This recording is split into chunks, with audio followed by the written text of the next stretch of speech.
Good evening. I'm Benjamin Hawk. This is Hibiscus Society News, and Merry Christmas to you all. And I hope you have a good New Year. Let's get right into it here. Where we're starting off here is what's on probably everybody's mind right now is Nashville, Tennessee. Christmas Day explosion in Nashville. One day after the RV exploded and rocked downtown Nashville, law enforcement source says a person of interest has been identified in connection with the explosion. Details of motives have not been released, but authorities plan to brief the media on the case around 1 o'clock Central Time. So far, I haven't seen anything as far as a news conference on it yet, but you know those things go. So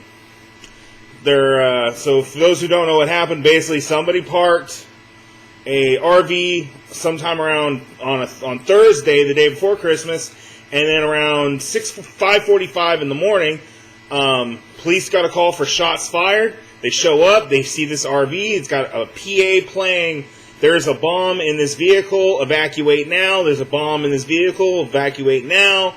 15-minute timer, and then kaboom. Police found what they believe are human remains, but have not yet confirmed any fatalities. It's still unclear whether the remains were that of anyone involved with the blast. FBI and ATF have taken the lead in the investigation. Nashville Mayor John Cooper said on Friday this was a terrible day, but Nashville has faced other challenges, particularly this year. We can rebuild and get back to normal. This morning's attack on our community was intended to create chaos and fear in this season of peace and hope, but the spirit of our city cannot be broken. Now, Governor Bill Lee of Tennessee has requested emergency aid from the White House on Saturday because of the severity and magnitude of the current situation. This morning, I toured the site of the bombing, Lee said in a tweet. He toured the premises with his wife, Maria, who he says recently recovered from COVID-19, which I don't know why that's pertinent to the story. The damage is shocking, and it's a miracle that no residents were killed. He also expressed gratitude to local and federal authorities for their courage and leadership in the crisis. At least 41 businesses in the area were damaged in the explosion. 3 people were hospitalized with injuries, but all were in stable condition, authorities said. Betsy Williams, owner of the Melting Pot, a restaurant across the street from the explosion, told the Tennessean, which is part of the USA Today network, that guests reported the RV was stationed in the area since Thursday night. She heard a warning in the moments leading up to the explosion, and 15-minute countdown, and like I said, it goes boom. 6 Nashville police officers acted quickly to start evacuating people from nearby buildings. They were praised by city officials, and people are touting that they're heroes because they put themselves at risk. They got the people out, and nobody died, other than the remains in the RV, which are still, they don't know what they are, who they are. Nobody was killed. Now, this explosion, it was right by an AT&T network hub.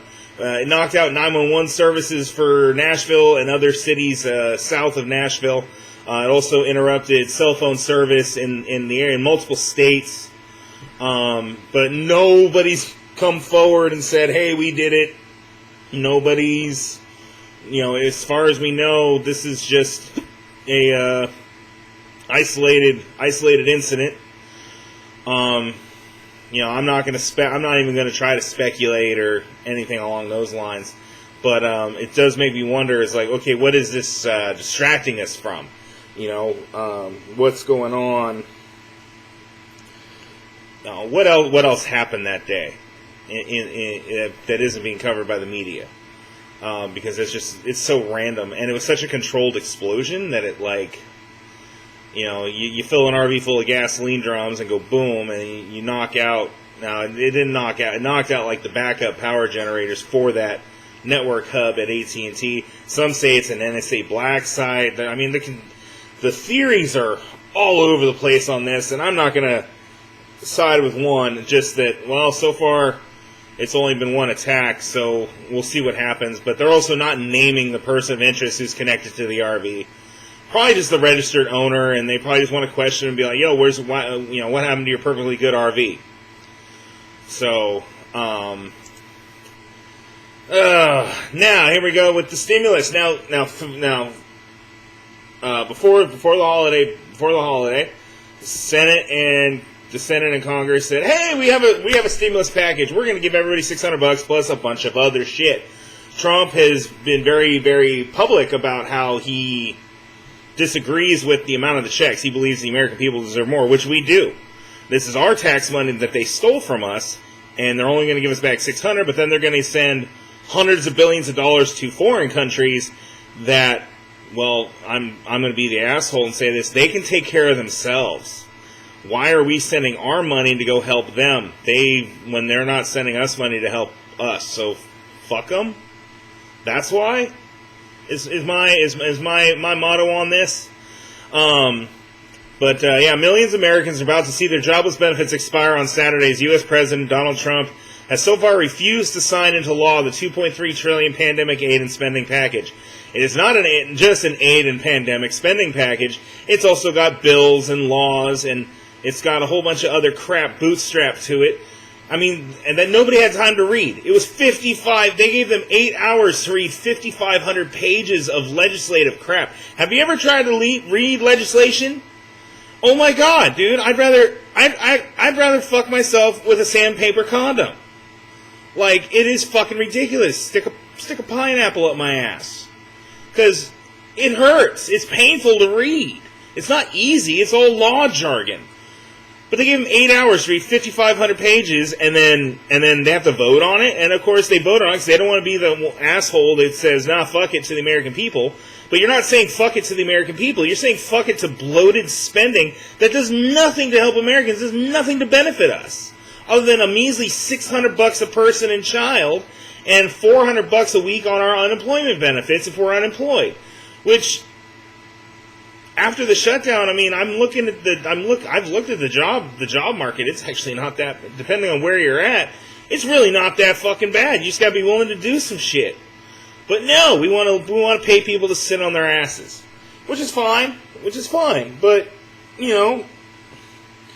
but he's refusing to sign it into law.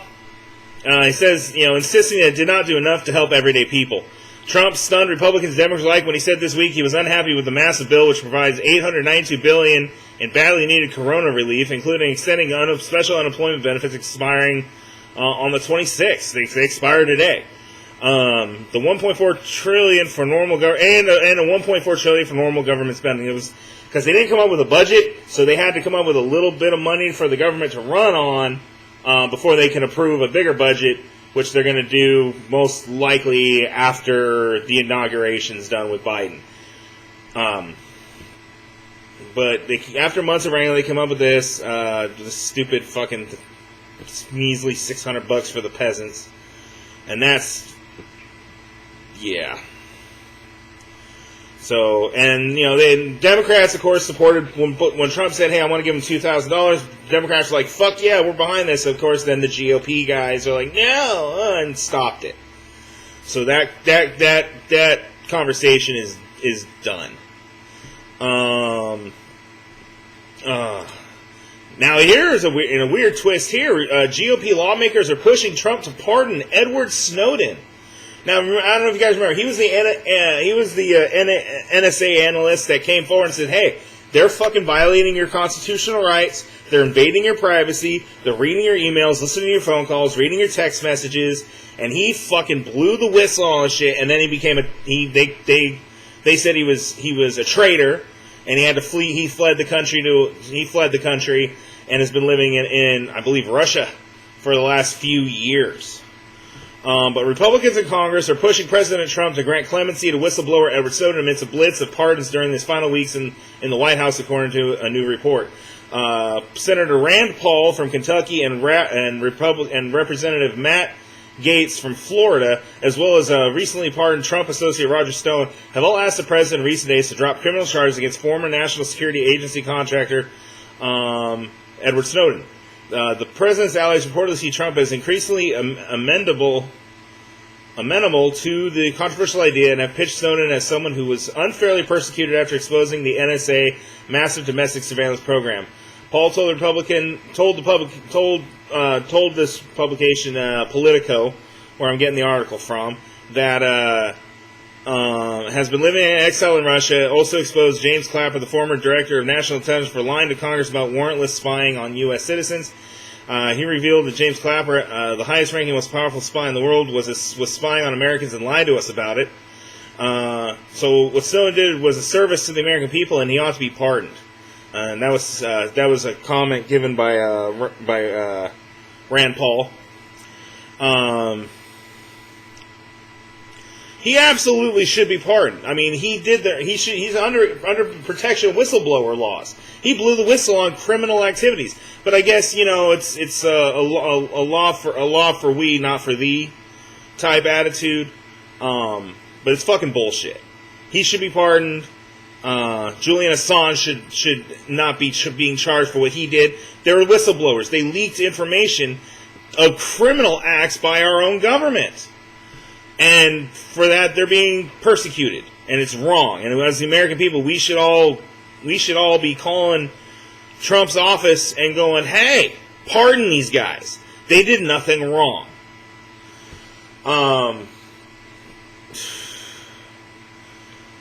Well, that's it for the stories here. I'm just to give everybody a heads up, coming up soon on, depending on what state you're in, most states are doing this, but on January 17th, we are doing a large nationwide rally at every state capital. It is a rally for not just our Second Amendment rights, but for all of our rights that are being at risk of being trampled on by our own government. If the laws in your state allow it, come armed. Be loud. Be proud. Do what you got to do. Because a lot of some of you are going like, well, this is on a Sunday. There's no political people are going to be there.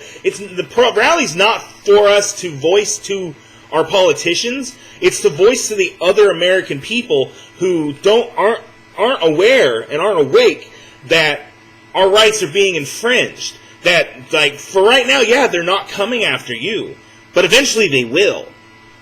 They will. If we don't stand up and unite as a people, we are going to go down quickly, and we won't have any means of defense.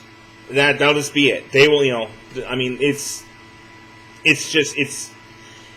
there's so much at risk. You to stay quiet is foolish. So, but that's going on. That's going on all over the country on the 17th of January. If you can make it out, make it out. Do what you got to do. You just got to do what you got to do. So that's pretty much it. If you want to, feel free. If you like the video, press the like button at the bottom, comment at the bottom of the screen, and if you want to get this notification every time I record, please hit the subscribe button. This is Benjamin Hawk on Hibiscus Society News. Good night.